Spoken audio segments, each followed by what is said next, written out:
Okay, we're going to go ahead and call the meeting to order. Before we begin, I'd like to ask Representative Jackson to ask a blessing. Thank you, Mr. Chairman. Let's bow our heads. Heavenly Father, as we come before you, we thank you for this day, Lord. And Father, we seek your guidance in everything we do. We ask you to lead and guide us, give us wisdom, give us knowledge, so that we might enact legislation for the state of Georgia that would be good for all Georgians, Father. We thank you for this opportunity. We ask your blessing upon our chairman and every member here, Father. In Jesus' name, amen. Thank you.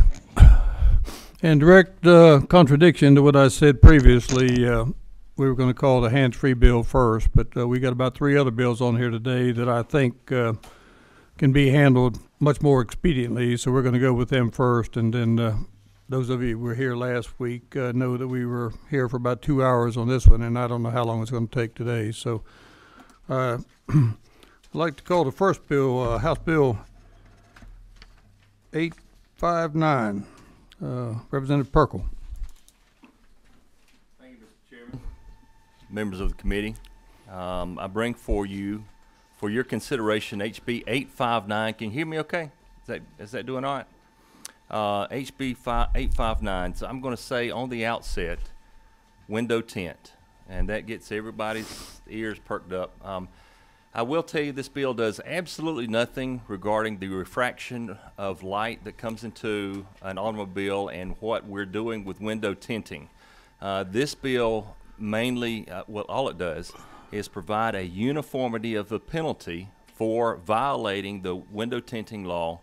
It is a state law, and I called 12 different localities, and there are 12 different fines that I talked to. I've talked to anecdotally and not personally, but someone I really represent or think a lot of, said that one time some of the penalties in some of the jurisdictions were as high as $1,000.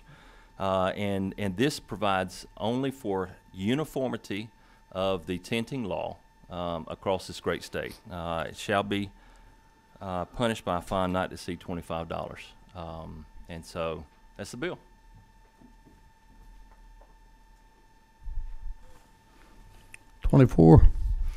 Thank you, and thank the author for this. If I might ask counsel, does this also does away with any surcharges on this fine, doesn't it? Yeah, surcharges would be included. You have to say similar to the button provided for. Surcharges will be included. You say the surcharges will be included? Would the gentleman mind if I propose an amendment to take off any surcharges so there's truth in Mr. Chairman, that is your absolute prerogative. Sure. Anybody else? Do we have anybody in the audience who would like to say anything? I'll just tell you from prior experience with this, and I discussed it at subcommittee, it's, when this law initially passed, it was probably 15, 20 years ago, and the bill had 2 parts to it. One was for Georgia residents and one was for out-of-state residents.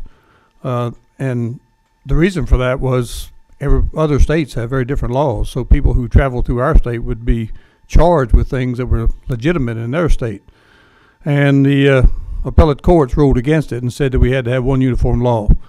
So now where Mr. Perkle's from, he's right there on the Florida border. Florida has different laws, and people routinely drive back and forth across the border. And I've known of window tint fines being exorbitant in some areas of the state. And I just don't think it's a friendly gesture for people who are legal in their state to drive 3 or 4 miles across to the hospital or a doctor or to visit friends and be charged an exorbitant amount of money for it. So thank you for doing this, Representative Perkle. Thank you, Mr. Chairman. No other questions? I have a motion to pass and a second. We in the discussion part here, Chairman Powell would like to offer an amendment. Thank you, Mr. Chairman. With the help of counsel over there, if you give the proper wording so that at the end of this $25 fine, that this will there'll be no surcharges. That's fine with me. Are you okay with it? Yeah, so basically if you guys want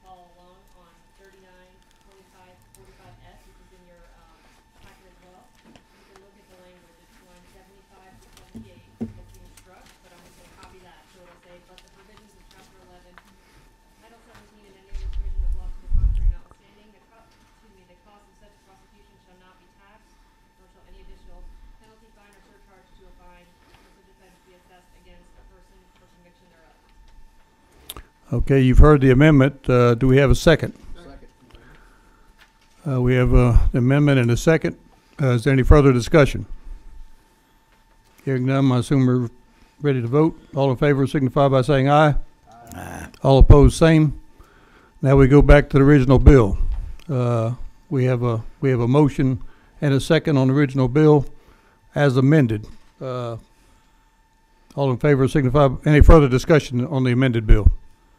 All in favor signify by saying aye. Aye. All opposed? You're off the rules. And I don't see, is Chairman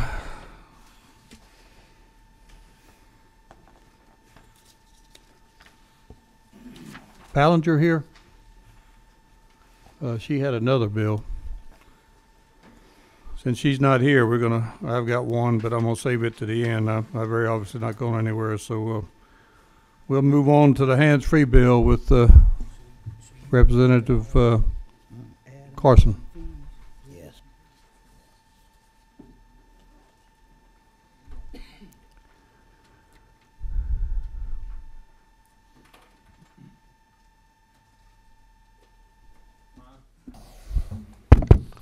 My own. Thank you, Mr. Chairman. It's good to be with you again. I am working off of LC 392545S, correct, Abby? This is an update to the hands-free law. What we're doing here, and you've probably seen a number of letters and some analysis on fines in your packet. Just a little bit of backup.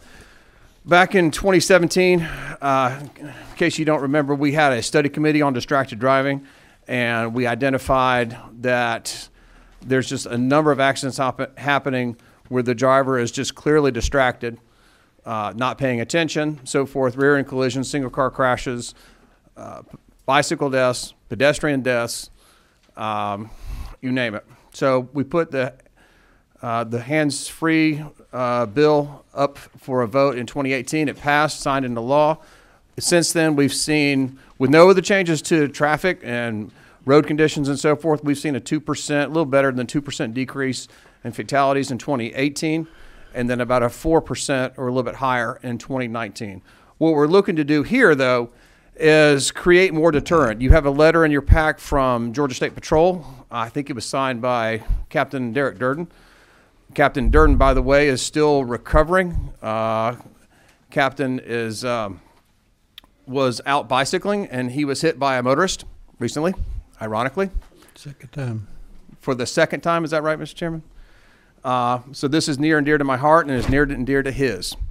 And I hope it is to yours as well. What we're looking to do is create deterrent. That's exactly what law enforcement has said. You've also had packets, letters of support from the Georgia sheriffs and the chiefs of police, that they simply have to have more deterrent to prevent the behavior on the road.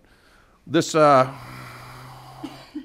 substitute, again, LC 392545S, what we're basically doing here, I'll just go through the changes very quick to the, as proposed.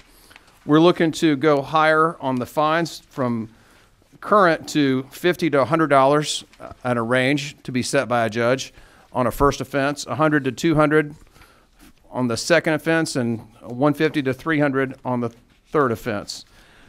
What's different about this substitute is that the fines stay in the local jurisdiction. That was a source of contention with the law enforcement and magistrate judges and so forth. So in this version, the fines stay in the local jurisdiction. One other thing we've done is on lines 95 through 99. That's on the bottom of page 3. Lines 95 through 99, we are removing the first-time waiver. I think you might have also seen some emails from me late last week or over the weekend that the hands-free law has about 98% or 99% awareness among Georgia drivers. We don't think that needs to stay in there, and definitely the prosecuting attorneys don't agree. Don't think it needs to be there as well. I am including because of the demand that this placed on our trauma network, I am including a surcharge for trauma. That's in section, well, on pages 4 and 5. And we've also included some additional wording, and I'll let legislative counsel speak to it. But it's some additional wording in regard to if there is a total fine all in of, say, $175 or $225, how is that paid over 3 months or 6 months or what have you? This also has the support of Georgia Hospital Association, Children's Healthcare of Atlanta, Navicent Healthcare, Property and Casualty Insurance Association, so many others. You have a number of endorsement letters in your pack. I'm happy to stand for questions, Mr. Chairman, but that's essentially what we want to do. We want to create deterrent and basically get people off their phones while they're driving so they can focus on the road and have less crashes. Okay, do we have any questions from the committee members?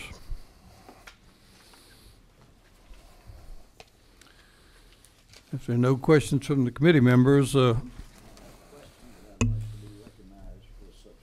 26. Okay. Just like an amendment. Number 26. Yes, so in this revision, thank you for bringing this bill forward. Sure, Representative sure. Carson. Yeah, in this bill, in this revised bill, does this allow for the judge's discretion for them to give community service instead of having to pay the fine? It does not include that. That was not something that was requested by the judges. They wanted to, like law enforcement, they wanted to create a deterrent. Community service. I think, Representative Evans, you and I have spoken about that. That was not something that they came up with the Prosecuting Attorney's Council or the magistrate judges. Yeah, and is the same thing true with defensive driving? The judge can't assign defensive driving class instead of assigning a fine? That would be a question for the chairman or lead counsel. Okay. I don't think there's any prohibition ever for a judge, unless it's specified in law, to deny, to not authorize a defensive driving course as a part of the sentence. So they could request it, is that correct, Mr. If Chairman? there's nothing in here that opposes it, I don't think he could. I Okay. think in the original bill, I think there was a provision in there, wasn't there? That No. said it had to be the fine. I don't remember. I don't think so. Yeah. May I just clarify then? So, but what you're saying is that would be in addition to the fine. There's no way, the judge doesn't have the discretion to assign that instead of a fine. Is that If it correct? states specifically in here, there's going to be a specific fine within parameters, and the judge, if they're found guilty, has to use that as They a have to sentence. do a fine. But he can add additional, Right. unless it's prohibited in the law. Okay. Well, I'd like to offer an amendment too then, or yeah, okay. At the proper time, Okay, after we. thank you. Number 24. Thank you, Mr. Chairman. And I'm going to start, and I don't think there's a need for me to rehash from the last meeting my opposition to the dollar amount of the fines. I can make that point because I've got an amendment, a substitute for the committee to consider. But one of the things that concerns me is that this idea that we can continue to be over the top when it comes to fines, to me, is not justice. You know, when this bill passed originally 2 years ago, this wasn't unlike the days when we went to the seatbelt violation bills years ago. This was a normal subject that people were used to. We had to break them of that. Mr. Carson handled that bill at that time, and it was over the top with the penalties. One of the problems to the members of the committee that concerns me about these overzealous penalties is that while it may break a few offenders, but it creates so much negative animosity from the public toward law enforcement. So many of the citizens today, when they're stopped and they're tagged with higher penalties, it's become an issue to them that this isn't anything but a revenue generator.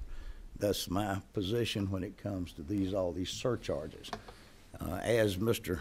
Carson's bill is written, that $100 fine becomes a $150 fine. The $200 fine becomes a $300 fine. the $300 fine becomes a $450 fine. And as y'all had heard, you may remember Judge Jackson, who was here. Probably something that gave my heart good feelings was that Judge Jackson agreed with me on the surcharges.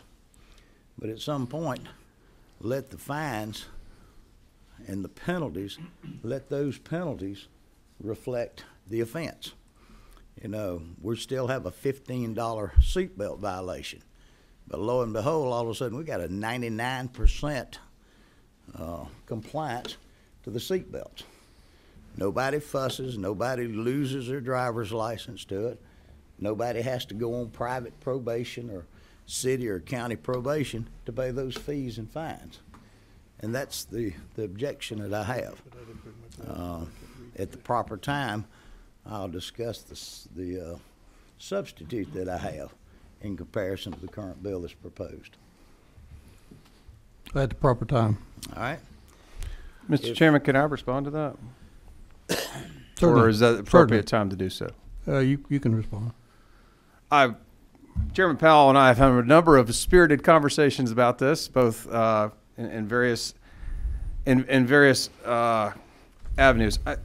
I would want to correct you. I'd want to see that data from the Georgia State Patrol. My understanding is seatbelt use is more around 94%, not 99%.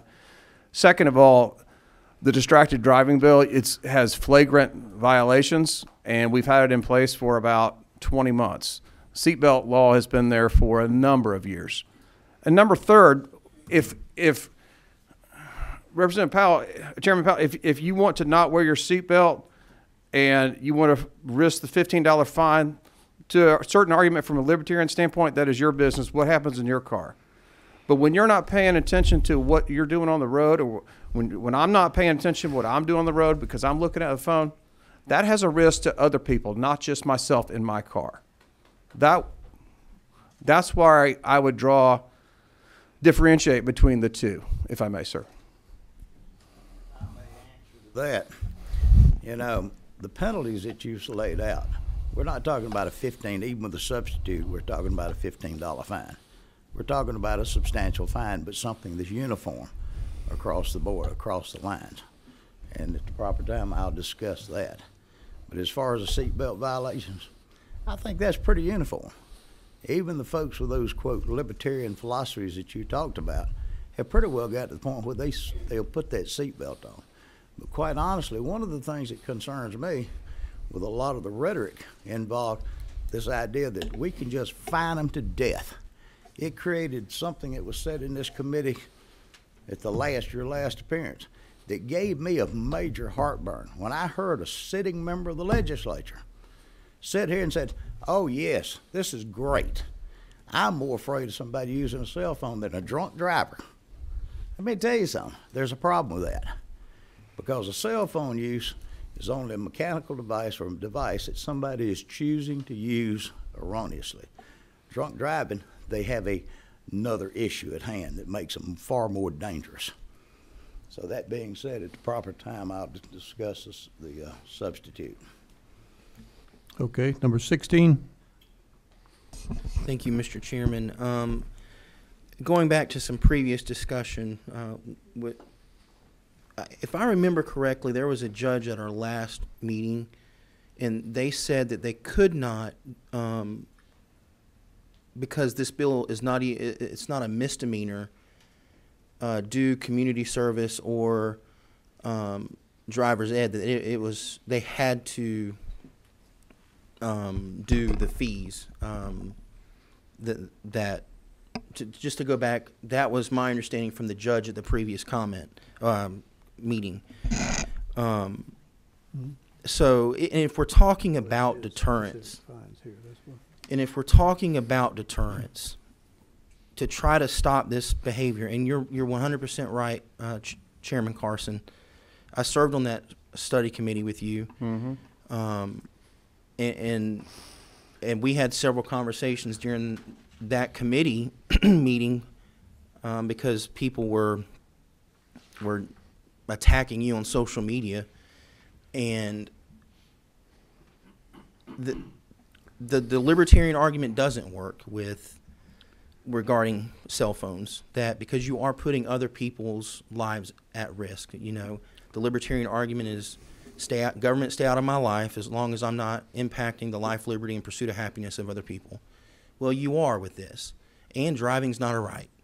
It's a privilege. And so I get that.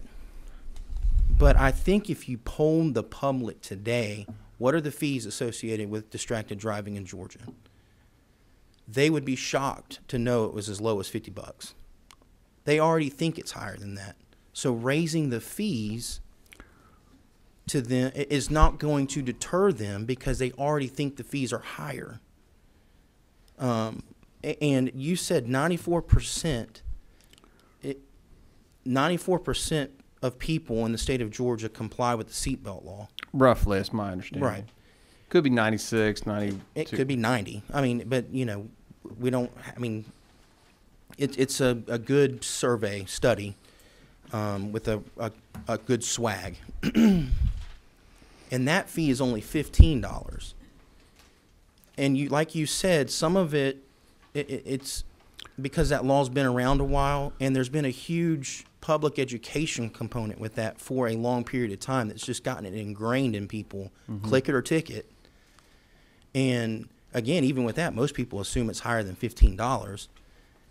But I'm just not sold right now that raising the fees is going to have get us to a 94% compliance rate. Partly because, you know, using your seatbelt doesn't release dopamine. I mean, there's studies that show people are addicted to their cell phones. Yes. And I don't think if they're addicted to this thing and they know it's against the law and that they could get a ticket that they think's already $300 with now knowing it's $50, they're addicted to this. You're not going to stop them by just raising the fees. There's got to be an ongoing educational piece campaign. I do think on that first offense, if we incorporated some kind of community service, especially you have them walk the highway and pick up some trash and see how people are swerving and hitting that little yellow line all the time. It'll put the fear of Jesus in them. And then also maybe, or distracted, some kind of defensive driving course where it starts to cost them their time a little bit more. I think those components will add more deterrent, and I think that's what we're after. And those are just some of my comments, Chairman Hitchens. Okay, number 27. Representative, I appreciate very much that you brought the hands-free bill originally. And I remember that there was a lot of debate at the time. And I had 2 young boys at home, and one was going to be getting his license. And oftentimes when people asked me about that legislation, I remember how hard it was for me to start wearing my seatbelt and how long it has taken. And still to this day, I will admit, my kids buckle in the garage. I buckle either at the end of the driveway or at my stop sign. And it's just taken me that many years. I'm just not as good as they are. And I always said with your hands-free law to a lot of people that questioned my actions on that and my positive support, I strongly favor that bill because my kids have now, one and the other is 12 and soon to be him as well. They will never have that phone in their hand. So the future looks bright. That being said, and Representative Clark touched on this, this was mentioned at a previous meeting that people do not know what the current fines are.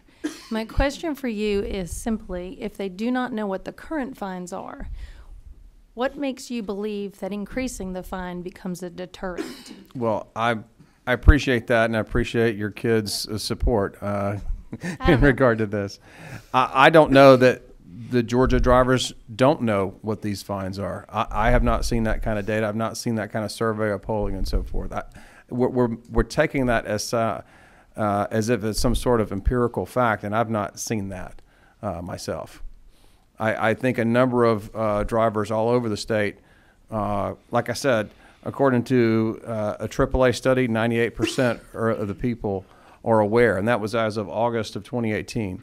as of July of 2018 in a AAA study of Georgia drivers that were AAA members, it was 99% awareness. And there was just so much media, so much press, so much social media, so many news articles about this.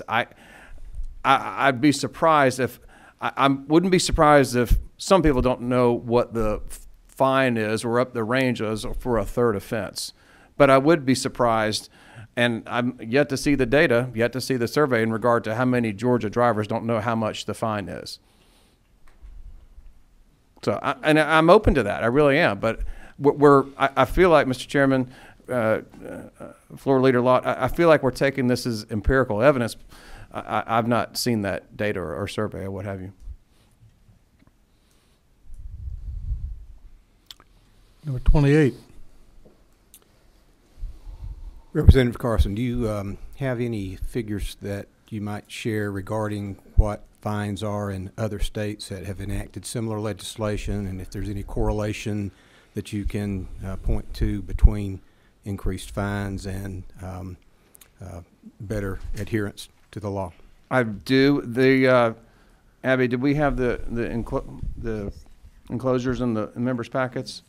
So you'll see there's two items in there.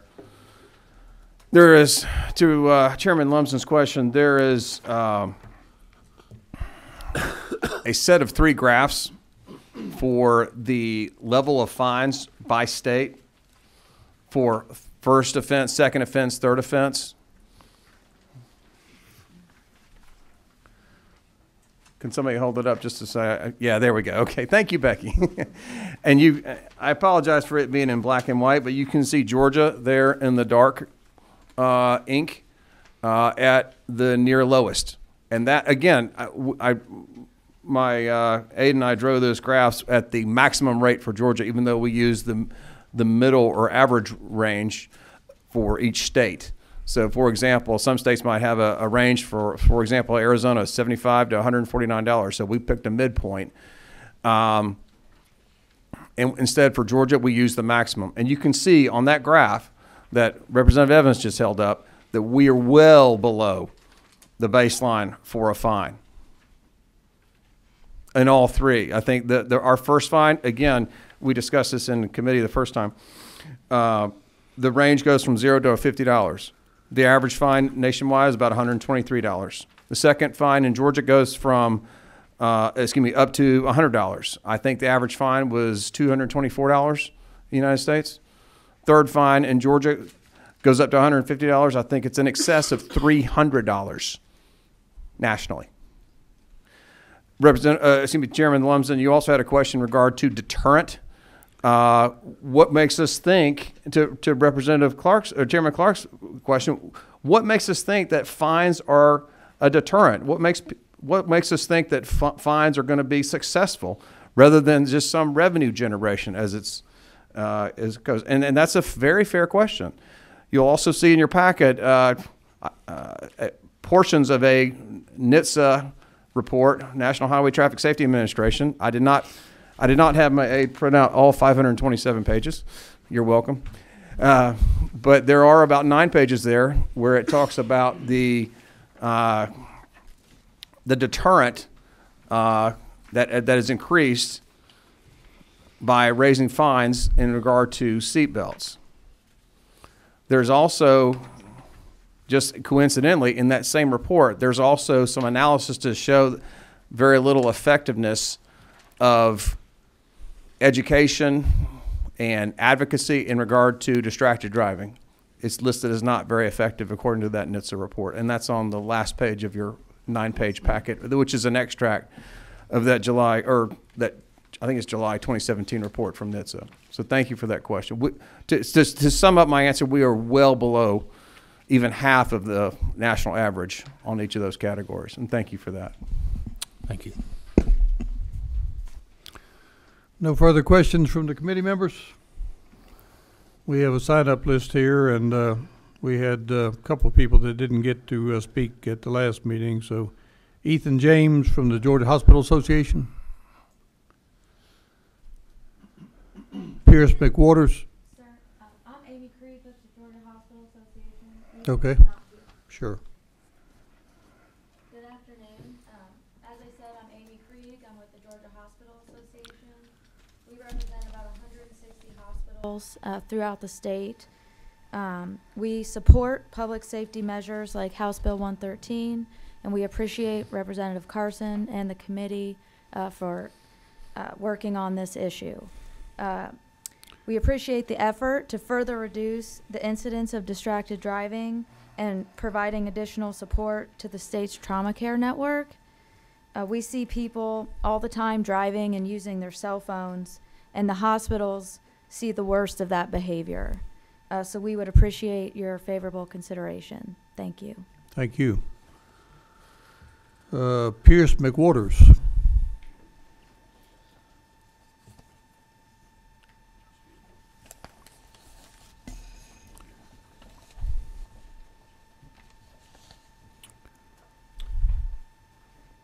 Good afternoon.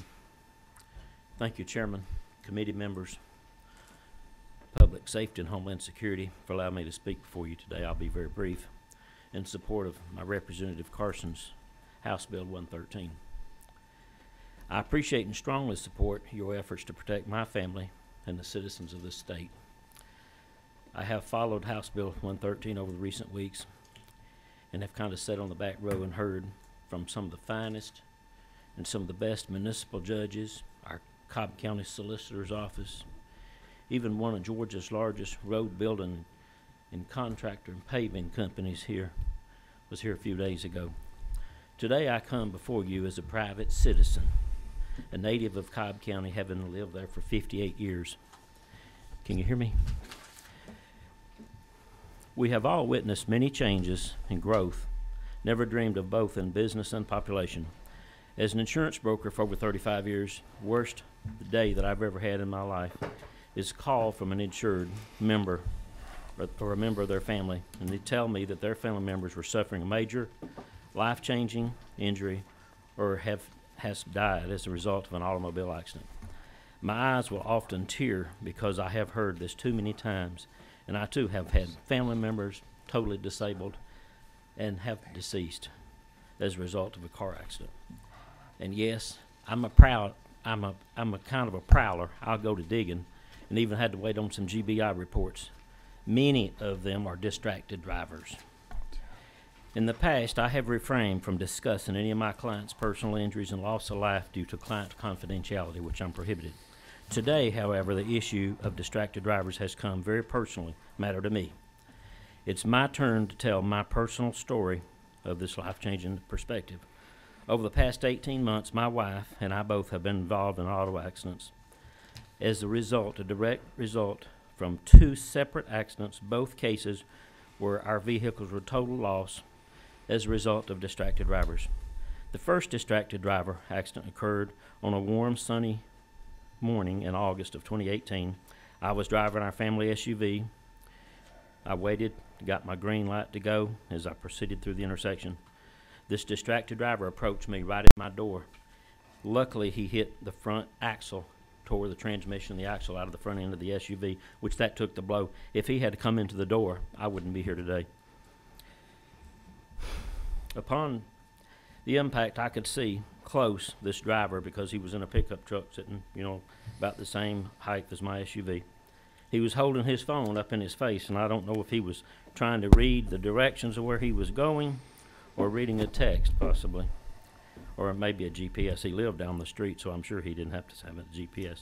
This accident occurred so quickly, the other driver did not have time to apply his brakes, skidding the vehicle in the front tire. There was no skid marks of try to impact. Both the engine and the transmission took the impact, thank God, in my vehicle, so I was able to survive. With some therapy and about 6 months of physical therapy, I was back to work.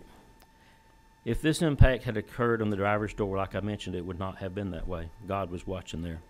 Then in a second distracted driver involvement, the afternoon of June the 21st of 2019, less than a year later, my wife was turning left at a green arrow on a 6-lane road on Roswell Road in Marietta and East Cobb, and a 17-year-old high school student ran the red light, hitting her, driving directly into the intersection of my wife, who again, the impact was on the right corner. The impact was such the vehicle My wife is driving a large, oversized four-door GMC Classic, you know, four-door, a big truck. When the distracted driver hit my wife, the car rolled around, hit another car head-on. This accident caused bodily damage to my wife, which missed about 3 months of work. And to be very graphic, her torso was black from her right breast down to her waistline. She couldn't move in the bed. I learned how to be a little caretaker again after being married for 30-plus years.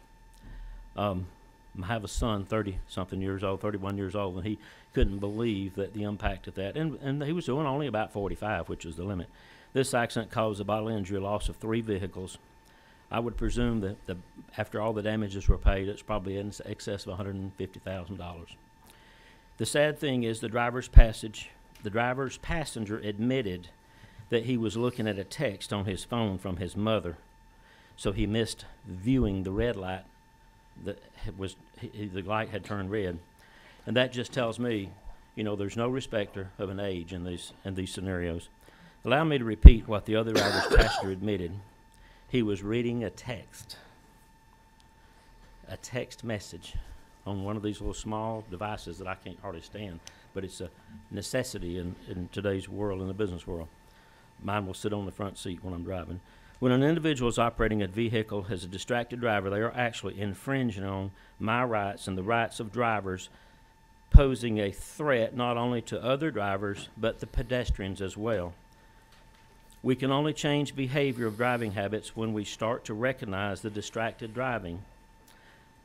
Distracted driving is the 21st century driving while intoxicated.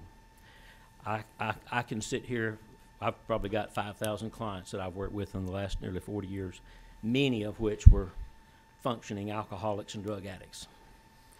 They drove every day. They were probably above the limit, but they were lucky.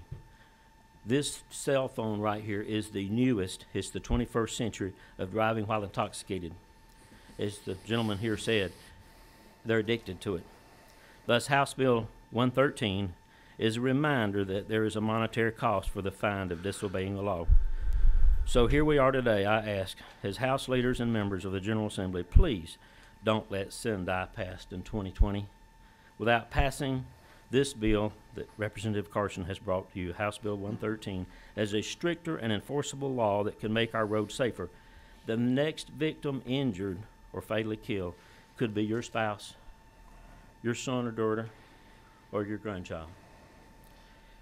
Now, as a history lesson, I wasn't going to say this, but now as a history lesson of 2-3 decades ago, I remember when this legislature passed the seatbelt law, and the House Speaker, Tom Murphy, was even opposed to it. The legislative body did the right thing and passed the seatbelt law, thank God. And the law has saved many lives. Now the question becomes this: what would your position be under those circumstances? We will not in too far distant future have driverless automobiles. When that day arrives, manufacturers will be subject to fines similar to existing distracted drivers fines, and when there is a technology failure. In closing, I ask you to put some meat into this legislation. If it's larger fines, loss of driver privileges for young drivers under 21, just a couple. You know, I raised a son very conservatively, but he's a 31-year-old business owner today. He's self-independent thinker, and he critiques things that I do now at almost 60. So I'm telling you, there is a lesson to learn and the lesson to be had. It's not just the money, because everybody's got some money. It's just a matter of taking it out of your pocket and paying it to local jurisdiction. We've got to change the lifestyles, and the only way to do it is to enforce the laws. What's the first DUI offense? This $100 is a whole lot less than the first DUI offense. I appreciate you all. The current time for structure, the current fine structure is almost a joke, listening to some of the testimony from some of the municipal judges. As you all ran as leaders from your respective communities, I respect you and I asked you today of putting forward this legislation under the Gold Dome this season so that we as Georgians can travel safely. Thank you, Mr. Chairman. Thank you, sir. Next, we have Christiana Craddock from the Medical Association of Georgia. Good afternoon. I'm Christiana Craddock with the Medical Association of Georgia. We represent over 8,500 physicians in the state, and we're just here to vocalize our support of Representative Carson's bill, and we appreciate all the work that he's done on this and the bill from 2 years ago. Thank you. Thank you. And lastly, Maisie Lynn Causey, Georgia Association of Criminal Defense Lawyers.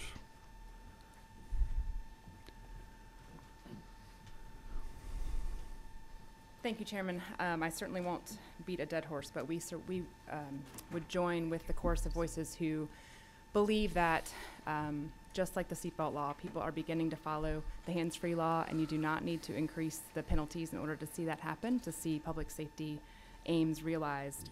In addition, I would just want to address Representative Evans' concerns about community service. And certainly I don't mean to overstep into your lawyer's territory, but we do have provisions in the law. They are found in 42.8.102 subsection D and 17.10.1 subsection D that allow for a judge to convert a fine to community service. And that applies to misdemeanors, and this bill maintains the misdemeanor status of this offense. So it would be our understanding of the law that it would be allowed right now that someone could convert these fines to community service. But we also have concerns about this new substitute's additional surcharges. We come asking that we would have loved to have seen the language remain that removes the surcharges from these fines, and certainly we would not like to see the additional surcharges that are now being added in Section 2 of the bill. Too many times folks get under the pile. Our clients just can't dig out of the probation holes that they get into in trying to pay off these fines, and that's not a part of the deterrent effect you're going for here. In increasing the fines alone would be difficult for many of our clients, but adding additional surcharges on what are already there would just be too deep a hole for them to dig themselves out of. Thank you very much. Sure. Mr. Chairman.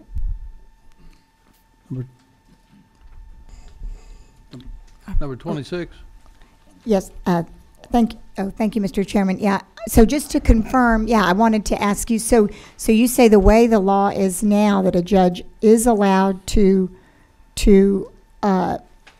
sentence someone to community service instead of a fine, not in addition to a fine?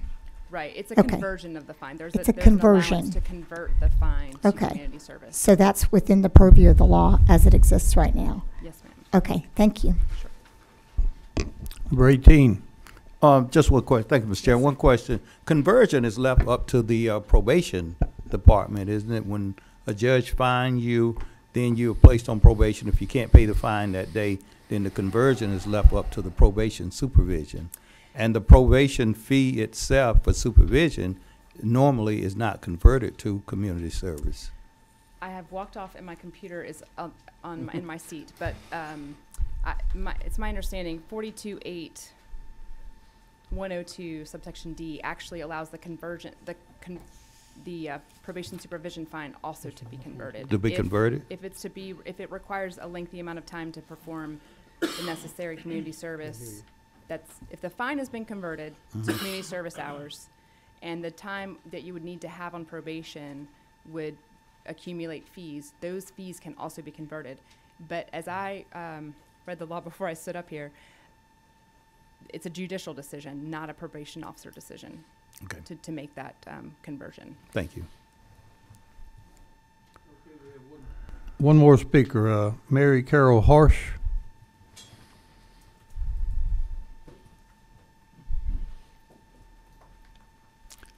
Thank you all so much for your time today, and of course to Representative Carson for all he's done to represent the victims' families of distracted driving. I am not a politician, a lobbyist, a statistician. I'm not even a fighter. I'm a widow of a Henry County physician that was out riding his bicycle and was killed by a distracted driver that was on his cell phone. John was on a 7-lane access road with very limited traffic deliberately, and was killed by someone who had been on a lengthy conversation on the phone, we found out. The gentleman never saw John, even though he was lit up like a Christmas tree with all the blinking lights. He was in a group. Actually, he had just stopped to help someone who had fallen off. So there was a few of them that had been left behind. There were no signs that the man ever hit the brakes, and my husband's head went through the windshield. John practiced in Henry County for 30 years, and his loss didn't just affect me, it affected a whole community of lost opportunities for him to save people and heal families and work with the sick, which is what he loved the most. It pains me that I have to be here today to even appeal for a minor increase in the fines of distracted driving. I mean, if you want to talk about heartburn, I've had it every day for almost 4 years, and it never goes away. To have a loved one killed for such a senseless act of being on your telephone, it'll be with me and our families for the rest of our lives. If there is one small increment that can be made that can impact a handful of people to stay off of their telephones while they're in their car, it's an easy thing to do. It's a very easy remedy. People make the decision to use their phones in the car, and that kills other people. If they choose to not put their seatbelt on, it only affects them for the most part. I'd also like to add that I'd be very hard-pressed to find a police official that wouldn't agree that an increase in fine wouldn't serve as a greater deterrent. They're on the front line. These men and women have represented the victims' families before, pleading for something to be done because they're dragging the bodies out of cars. They're coming to my home and other people's homes to let them know that they've lost loved ones because someone was on their telephone. So I ask that you please consider this minor change in the fines, and that maybe, again, we can start to make change and to make differences and save lives in Georgia. Thank you. Mr. Chairman? Go ahead. If I may, I don't know that I have any more speakers, but I just want to recognize two other individuals. One is Kathy Durden O'Brien. Kathy, raise your hand. Kathy lost her son, Tyler Durden, at age 19 to distracted driving and texting and driving. And also Natalie Baccia. Natalie, could you raise your hand? Natalie and her husband and family were innocently driving through an intersection in south of the metro area, were T-boned when a 17-year-old kid was talking on his phone, T-boned their SUV or minivan.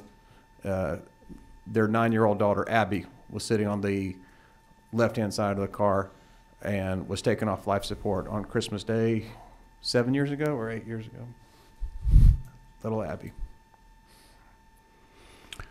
Okay, I think we've heard about 3.5 hours of testimony now through 2 days, and I think we need to move on and resolve this issue.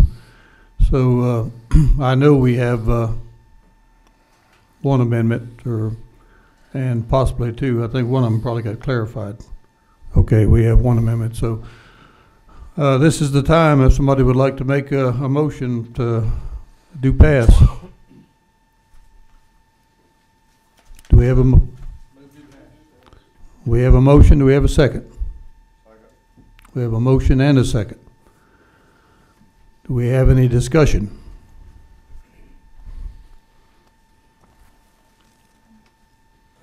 Chairman Powell?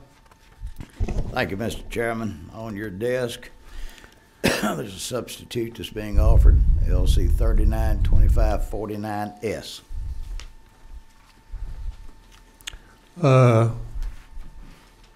Would you explain the changes and that Yes, I'd like to make your substitute makes? I would like to address this as well as some of my thoughts about today's event. I understand what Representative Carson is proposing. You know, I've heard the testimony from the folks out here that's been involved in wrecks that's lost loved ones. Distracted driving. You know, over the years, a lot of the wrecks, but as far as my personal feelings of all the years I've served on this committee, all these things are distracted driving. But specifically what we're dealing with is cell phone use. You know, I've explained my position that, you know, listening to folks, generally the law enforcement folks, and the general disrespect from the public a lot of times toward the officers for the amount of the fines, because they say, oh, well, you know, all this is a revenue generator. But what we really need to do is reach into the heart of soul to try to produce a piece of legislation that will make a difference on distracted driving. Before you, if you'll look on the deviations to this, if you'll look on line 33 to 39, this bans cell phones to be held or used by any young driver under the Young Driver Act up to the age of 18. Completely. They can't hold the phone, not just texting, which has been against the law for a while, but this is quite the deviation of building proper habits amongst young drivers. Points violations will also occur. Go to line 68. This is the fine structure. $25 to $100. Give the judges that latitude between that. Something that our law enforcement officers won't be tempted to turn the head the way so many are done. I've seen DUIs in today's society. I see officers today, and I see courts today that plead down DUIs to reckless driving because the penalties are so high. That's not what we want to do. We want to change the behavior of people. Put a fine out there with no surcharges. Have some truth in sentencing. That if you know you're going to be stopped, you know what that fine's going to be. It'll be $25 to $100, probably more like $100, but you get a point on it. You get 2 points on the second, 3 points on the third. And then last but not least, it takes the get out of jail free card out of the equation. The information that was sent out here about the comparison to other states, I think this data is flawed, quite frankly. You can say whatever the other states may charge, but when you've got a state that has a get out of jail free card, that flaws the whole data. Because people, just quite frankly, they'll sign off and they say, well, you know, I've bought me a cell phone device or something else, a no holding device. But I would ask the committee to consider this. It's a straightforward. There's no gimmicks to this. It deals with the teen drivers. It deals straight up and down with no surcharges to be added to the fine. And that way, if they get fined one or they get fined 5 times, there's no sympathy to be given by the courts or by law enforcement. Just go over and start building a better conduct among offenders. Okay, you've heard Chairman Powell's motion. Do we have a second? Second. Okay, now we move on to discussion. Number 16. Thank you, Mr. Chairman. So to be clear, 25 but not greater than 100. Most cases will probably go to 100, so that's but the judge does have the latitude if there's somebody in a dire situation financially that could be pled down to $25. And getting rid of the fees, the truth in sentencing, like you said. So, in essence, on the first offense, this would raise the fee to a first offender, and it could teach them the lesson on that first offense, not to go back and get the second offense. It just doesn't have those scaled. Step 2, ticket 2 would be 100 or 300 or whatever, or 150, and then step 3 would be 300. Is that correct? I'm understanding all this correctly, right, Chairman? Okay.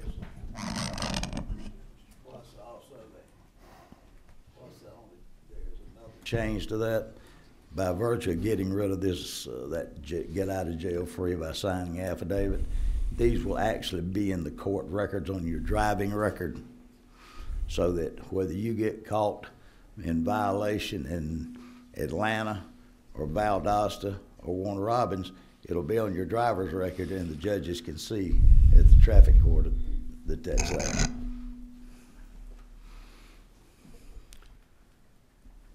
Number 22. Thank you, Mr. Chairman. I want to make sure I understand Chairman Powell's. I'm very supportive of Representative Carson's bill, but I am looking now for the first time at this substitute, Chairman Powell, and I have a couple of questions.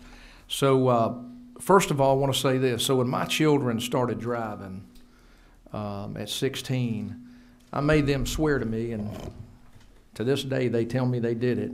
I made them promise me that they would not use the radio for the first year they were driving, because I knew even a radio distracts you from being able to learn how to drive. And so to this day, they still tell me they did that. I hope they did, but I've told a lot of friends that, and they've done that with their children.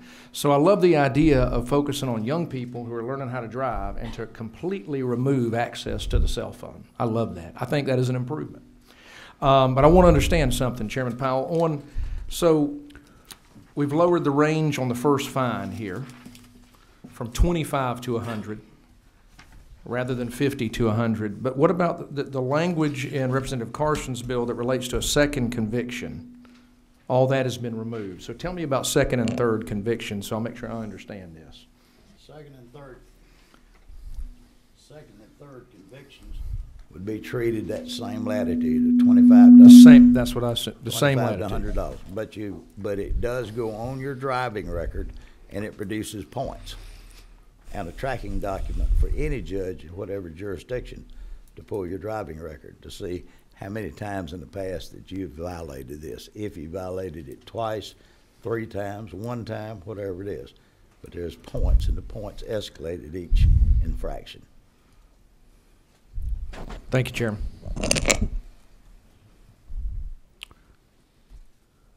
Representative Carson, would you like to respond?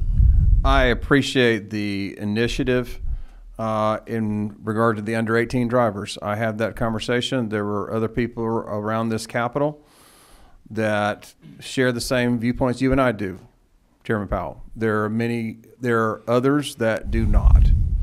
But I'm happy I would love to see, from a safety standpoint, I'd love to see lines 33 to 37 incorporated into the substitute that I have before you, quite humbly.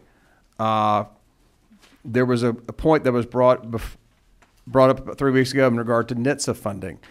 And Georgia is not able to receive NHTSA funding because of distracted driving to accomplish the things that Representative Evans is trying to do because of 2 things. Number one, we don't have a minimum fine. If you take a look at in the current bill, the minimum is, there's only a maximum of $50. Just my apologies, Representative Petrie, or Chairman Petrie, but there is no minimum per se. The maximum is $50 on the first fine, and you can get that waived. For the NHTSA funding, we have to have 2 things. We have to have a $25 million minimum fine and under 18 prohibition. But that under 18 prohibition means no kids on their cell phones whatsoever, even GPS, even Waze, all of it. Complete prohibition. And that was not well received when you're talking about a 17-year-old trying to get home from grandma's house and he's using Waze and he wants to navigate and so forth via GPS. So I do appreciate bringing that forward. Chairman Powell also mentioned that his bill would remove the first-time waiver. So does my substitute.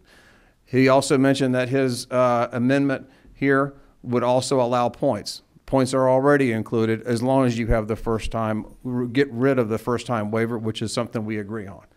I think this just down to earth, it comes down to the will of this General Assembly, the will of this committee, quite humbly, to create more of a deterrent so that we don't have more stories like the ladies behind me. So I don't receive all these emails from all over the state.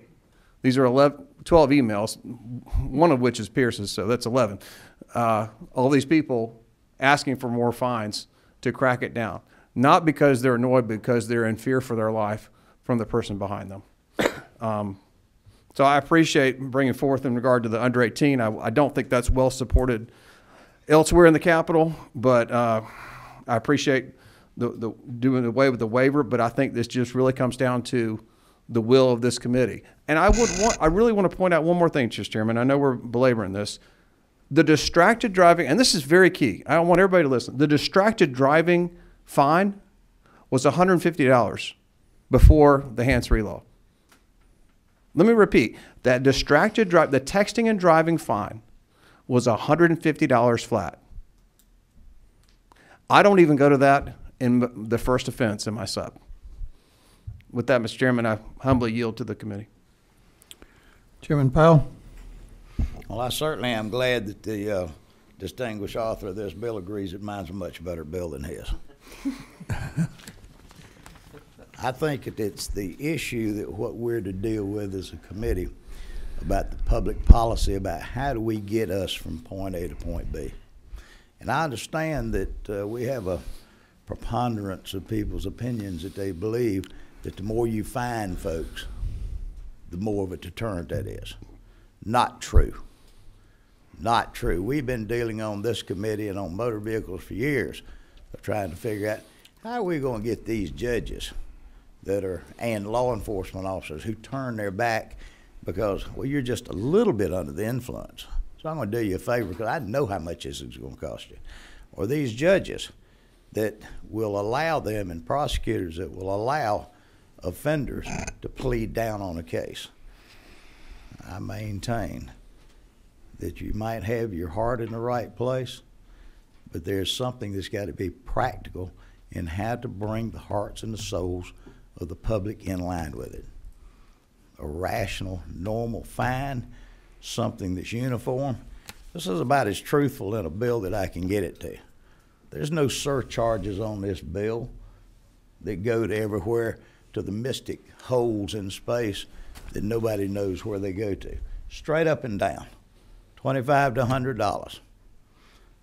Deal with your teen drivers. Put them out there. You've got to the age of 18. You don't touch that phone. You do away with that get out of jail free card that was bogus from its beginning, but it was the only thing that got the bill passed originally 2 years ago. Well, now it's time to get rid of that. So we're getting rid of that. This is something that works and something that will carry it forward. And I would ask this committee to consider this committee substitute. Okay, we got two more questions, and once we get done with that, I'm gonna call the question. I think we've elaborated. I got 10 stories I could tell, but I think we need to move forward. Number 29. Thank you, Chairman Hitchens. Down here, Chairman Powell.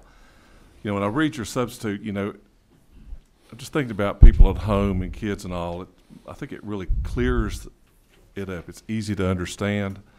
But just for me, because I'm not familiar with the code section, explain to me the points part of it. I guess it's not in here because it's already there, just because. So at the first offense, how many points? Is it a 1 point? 1 point. First offense is a point. And then. Second offense is 2 points. Third offense, 3 points. And these are on the driver's record that affects your insurance rates and everything else. Sure. Thank you, Mr. Chairman. 15 points in 24 months, you lose your license.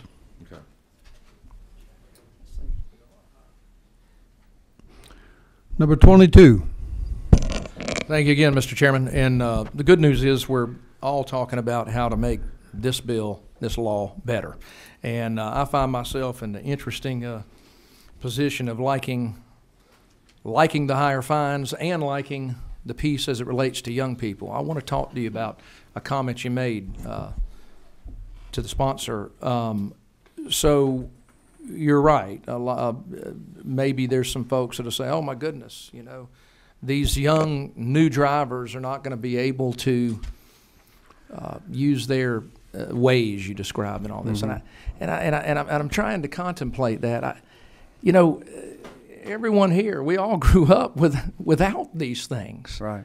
And isn't that part of learning how to drive? To learn your way around? Don't you become somewhat of a robot when all you do is look at a screen to know which direction to go?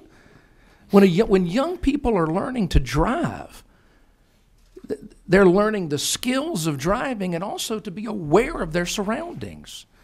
And I actually am completely supportive of removing these things from the hands of young new drivers, like I do to my own children. When I said, nope, no cell phone, you leave it off and you turn off the radio. That was just the daddy record law. But it was my way of protecting my children and also my neighbors. And so, and you are the expert. And I don't know about that. No, you are the expert in this area. And so I want to understand better, because obviously, if this bill were to proceed with that provision and you believe it may fail ultimately because of that, I want to understand that better. So where is that pushback coming from as you've worked through this for so many years to pass legislation and now to improve it? Tell me, help me to better understand the pushback to young people having access while they're driving to GPS and so forth, which oftentimes today, of course, is on the vehicle itself. But why do they have to have that and hold it in their hand? And why would my colleagues be opposed to that? It's not, Representative Petrie, it's not as much a concern about a state regulation as it is a federal. In order to, and I want to clarify one thing that I had just mentioned to Chairman Powell, my apologies. National Highway Traffic Safety Administration, NHTSA, offers funding for education and advocacy in regard to distracted driving if a state's distracted driving laws meet 3 criteria. My apologies for misstating earlier. Number 1, complete prohibition on under 18, and I'll get back to that in a minute. Complete, and that includes GPS, all of that. Number 2, the minimum fine has to be $25. Number 3, and what's not in Chairman Powell's substitute, is that the fine has to be staggered. Those 3 conditions have to be met. If Georgia were to pass and sign into effect into law, those 3 conditions, and Director Alan Poole, I don't think he's here, Governor's Office of Highway Safety, were to apply to the U.S. DOT, to NHTSA, for funding, we would very likely receive 1.3 to 1.4 million of annual funding per year to do the kind of things that Representative Evans is talking about, to do maybe some of the things that Chairman Clark is talking about. Right. So I wanted to be very clear on that, Mr. Chairman. My apologies for misstating her. It has to be a staggered fine. And that's why you see in those graphs that the various states have go up further with first, second, and third and subsequent offenses. In regard to the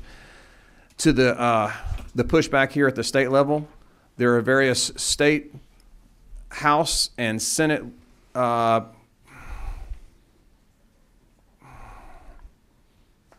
policymakers and decision makers, elected officials in the Senate and the House, as well as certain members of the administration that don't like the idea of not allowing drivers under 18, I was about to say kids, drivers under 18, preempting them from using their phones for GPS and Waze. I don't know how to, unless you want to go offline. No, you've answered my question. No, you've answered my question. Okay. I get it. I appreciate that. So let me just, to recap. Your bill has staggered fees. Your bill has 2 of these 3 tiers you describe. from NHSA, but not the complete prohibition. It meets 2 of the 3 criteria. It meets 2 yes. of the 3. Chairman Powell's meets 1 of the 3. His meets 2 of No, the 3 his meets as 2 well. of the 3 as well, because it meets the His minimum meets 2 fine of as the 3. well. That's right, it meets the minimum fine and the complete prohibition. Got you. Right. Thank you. If I leave it to the committee and to the chairman in this committee, if you were to take the lines out of Chairman Powell's proposed amendment, lines 33 through 37, and put that into the 113 sub that I have presented, and that's 2545S, if you were to do that, then we would have a NHTSA funding compliant proposed bill.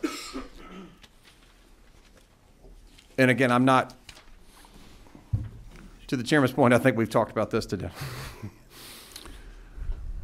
Chairman Powell. I'm looking, and I can't find anything in here about staggered fines. That's a federal requirement. Do you have that document? No. That was something that we discussed back in 2018 in regard to a NHTSA regulation. I'd like to see that before we proceed. If that's true, then I might be tempted to change my opinion. Not with the amounts that you've got, but I could certainly might be tempted to change. Even though I find it interesting that since our last discussion in here, I don't have the document, just like you don't have the document on these staggered fines. But I was contacted by someone from the federal system that said the 11th Circuit Court of Appeals had made a very straightforward statement about Georgia's fine structure and said that we were really out of bounds with all the fines that we charge people. And this is coming from a federal document from the federal courts, that judges are using these more as a revenue generator and to draw the fines and to raise more money for other things. So that's where, quite honestly, where my concern comes with this staggered system and these escalating fines. But I would like to see that. I would like to see that document. I don't know that it's a document as much as it is a regulation. You know, I'm willing to postpone it again if we want to try and come up with that document, because I know what you're talking about with the 18 and under, and right. I think it has some serious consequences. I'm sorry, sir? I think you and I know it has some serious consequences as to how far this bill travels. Right, we do. We do. I prefer to keep the process moving along. I fully appreciate the gentleman's point. And Chairman Powell, I appreciate your input. I really do. No one has reached out to me and said a $50 fine is ridiculous. I hear too many cases like the ones behind me where no matter what the fine was, something didn't go right. So I believe, and I have provided the NHTSA data to show that higher fines do deter behavior. And I'd really, to the chairman's point, I think we've talked about this at length. I prefer to move forward in one way or another. And I'm going to back up again one more time. The vice chairman hadn't said anything about this so far, and he's got his light going. So, yep. Representative Thank you, Mr. Collins. Chairman. I too would like to see us do the graduated tiers to be able to draw down that funding, because I think this is a good bill. I agree with you, Chairman Powell. I don't want to go too far with escalating those fees. I'm a little off the mark. I think that the Representative Carson's a little off the mark with some of those higher fees. But I think if we could graduate them somewhat to be able to draw down that funding, that the education is important, especially amongst our middle school kids. By the time you get to be in high school, it's too late. If you educate those younger kids, that's the key to changing the next generation and how they deal with electronic devices. Okay, I'm going to call the question here. What we have right now is Chairman Powell's made a motion. We have a second for a substitute to House Bill 113. And all in favor signify by saying aye. Aye. All opposed? No. Everybody that's for it, raise your right hand.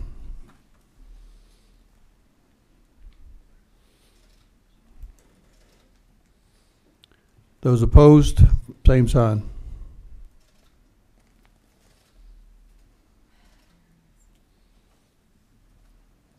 Substitute. 6 to what? Okay, the substitute passes 7-4.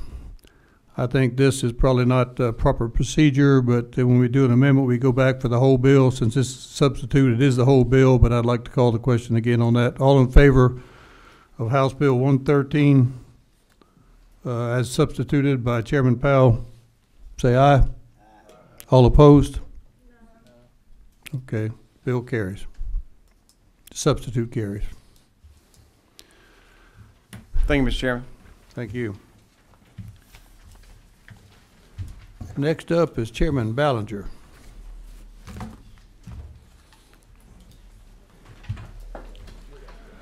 I'm thinking she may be a little quicker.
Okay, moving forward, next up we have Chairman Ballinger with substitute bill to House Bill 787 LC 289650S.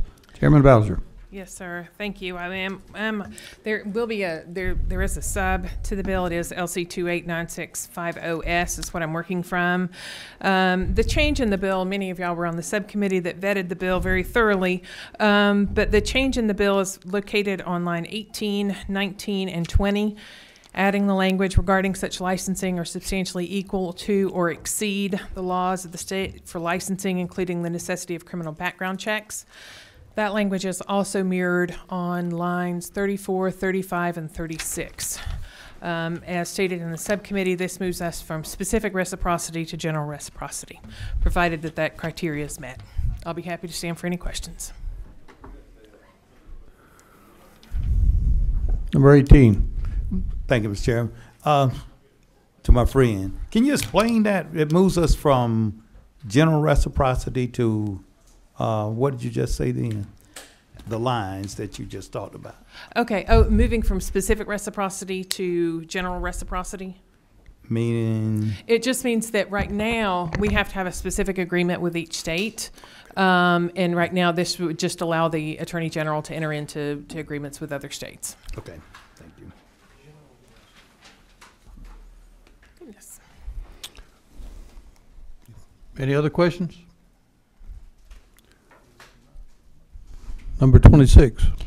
Yes, hello. Thank you for this bill. So I'm concerned because I would like to know the difference between like what our state has compared to other states. That's as far as licensing, concealed carry permit, yes, licensing requirements. Mm-hmm. I feel like that's important information for all of us to understand how that could change. You know, I mean, like that if a state has less stringent requirements, you know, if they don't require a license.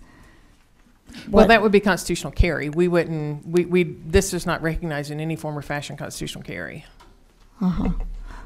Well, can you give me some examples of what's not working now and like what brought this forward? Well, this would just open up permit holders. It would allow Georgia permit holders to carry in other states. It would open us up. So right now, permit holders, Georgia people that have permit holders cannot carry in other states. If we have specific reciprocity. So this would just move us from specific reciprocity to general reciprocity. So if we have a specific requirement, or if we have a specific agreement with that specific state, then we enjoy reciprocity. This would allow us to have general reciprocity. For example, for the longest time, thanks to the efforts of Chairman Powell, South Carolina had an educational requirement for their concealed carry permit, and therefore refused to acknowledge Georgia's concealed carry permit. South Carolina actually changed the law. Governor Haley at the time actually signed the bill. So, you know, we do have that specific reciprocity, but this would move us to general reciprocity. Number 16. To help with that as well, a lot of times if you're a state that recognizes other states and gives reciprocity to them, they'll in turn, they might not do general reciprocity, but they might give Georgia specific reciprocity in their state. So right now there are, how many states do we have reciprocity with? We are, I'm gonna have to put my glasses back on, Heath. It changes all the time, but it's on Right. the Attorney General's website. Right. Yeah, there are only 8 states that have specific reciprocity requirements like Georgia. Well, I mean, but how many states does Georgia have? Like, if my license, how many states do I have reciprocity in? That you have reciprocity with right now, I think it's 42. So there are 43. 8 states that do not allow me to carry a firearm in their state. And so Representative Evans, what this would allow us to do would be, if we give their citizens reciprocity, they're more inclined to give our citizens reciprocity in their state too. So for the states that we don't have specific reciprocity with right now, this now would give them reciprocity and in turn eventually give our citizens reciprocity there too. In the past, the Attorney General actually would use kind of the leverage that we had with having specific reciprocity to allow for Georgia permit holders to enjoy some of the same rights that they have here in Georgia. Every state has different laws about where you're allowed to carry, where you're not allowed to carry, that sort of thing. So with moving to general, I think at this point, if we don't have reciprocity with them, we're probably not going to get it. And general reciprocity is the most that we're going to be able to get. And so a question with you, you were mentioning, just for further clarity, a state like Missouri that has a license, but they also are a constitutional carry state. If there's a citizen in Missouri that's carrying a firearm because of constitutional carry, but they come to Georgia, that they're going to have that Missouri license. That is correct. Okay. And they would still have a very similar process in Missouri of background checks and, fingerprint checks and that sort of thing for that license. Number 18. Thank you, Mr. Chairman. Just one for clarification. How does a citizen know which states that he's free? If I'm traveling from Georgia, say I'm going to California, how do I know, or where do I find that information? The Attorney General. There's a website that I can go to? Right. Yeah, as the chairman mentioned, there is a website. The Attorney General does maintain that list on their website. Any other questions? Number 26. Yes, so if this bill were to pass, then would someone still need to check the website, or could they go to any state then if we have general reciprocity? They could go to that state as long as we have that general reciprocity, but it would still allow, the bill authorizes the Attorney General, as it's stated. I'm gonna have to put my glasses back on. It allows, on line 30 and 31, the Attorney General shall enter into an agreement with any state that requires an agreement. So, and the Attorney General will still maintain that list on their website.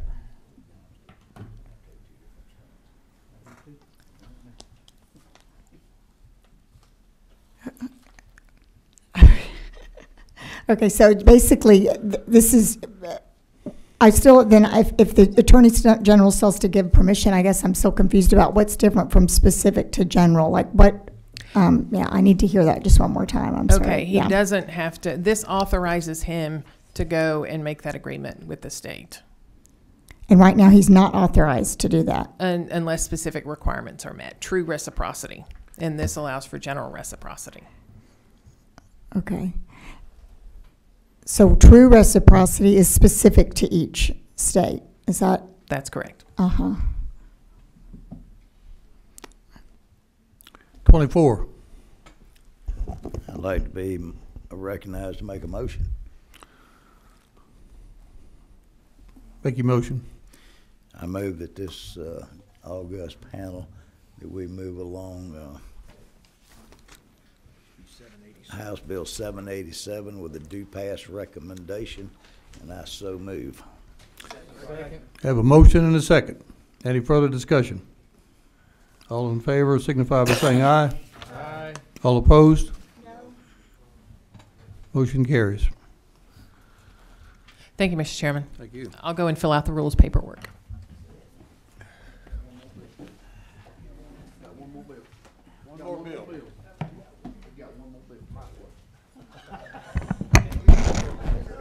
We got one more bill. The chairman's bill.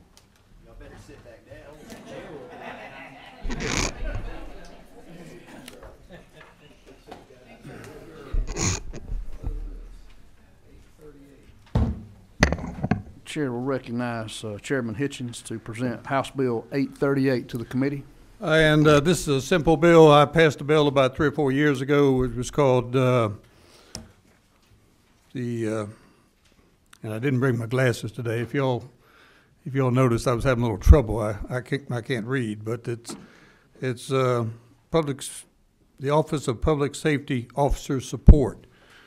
And as some of the legal people have gone through that bill, there are 2 errors in there. What it applied to was law enforcement officers, firemen, 9/11 operators, and some EMTs.